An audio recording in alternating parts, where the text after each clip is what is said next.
ഗോതമ്പ് പൊടി കൊണ്ട് എണ്ണയിൽ മുക്കിപ്പൊരിക്കാതെ ഉണ്ടാക്കാൻ പറ്റുന്ന ചിക്കൻ സമോസ വീഡിയോ ആണിന്ന്. പാനിൽ 1 ടേബിൾ സ്പൂൺ എണ്ണ ഒഴിച്ച് 2 മീഡിയം സൈസ് സവാള നുറുക്കിയതും 2 പച്ചമുളകും കറിവേപ്പില നുറുക്കിയതും 1 ടീസ്പൂൺ ഇഞ്ചി വെളുത്തുള്ളി പേസ്റ്റും കുറച്ച് ഉപ്പും ചേർത്ത് വഴറ്റാം. കൂടുതൽ വഴറ്റേണ്ട ആവശ്യമില്ല. 1/4 ടീസ്പൂൺ മഞ്ഞൾപ്പൊടിയും 1/2 ടീസ്പൂൺ മല്ലിപ്പൊടിയും 1/2 ടീസ്പൂൺ ചിക്കൻ മസാലയും 1/4 ടീസ്പൂൺ കുരുമുളക് പൊടിയും കുറച്ച് മല്ലിയിലയും ചേർത്ത് ഒന്നുകൂടി വഴറ്റാം.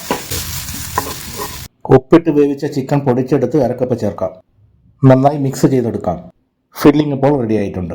1 കപ്പ് ഗോതമ്പ് പൊടിയിൽ ആവശ്യത്തിന് ഉപ്പ് ചേർത്ത് നന്നായി കുഴച്ചെടുക്കണം. ഇത് പരത്തി ചെറിയ റൗണ്ട് ഷേപ്പിൽ കട്ട് ചെയ്തെടുക്കണം. ഇതിലേക്ക് ചിക്കൻ ഫില്ലിംഗ് വെച്ച് കൊടുക്കാം. സമോസയുടെ ഷേപ്പിൽ മടക്കിയെടുക്കണം.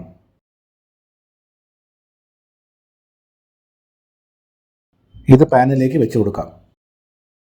വളരെ കുറച്ച് വെളിച്ചെണ്ണ ഒഴിച്ചു കൊടുത്ത് തീ കുറച്ച് 2 വശവും ഫ്രൈ ചെയ്തെടുക്കണം. നല്ല ടേസ്റ്റിയും ഹെൽത്തിയുമായ ചിക്കൻ സമോസ റെഡി ആയിട്ടുണ്ട്.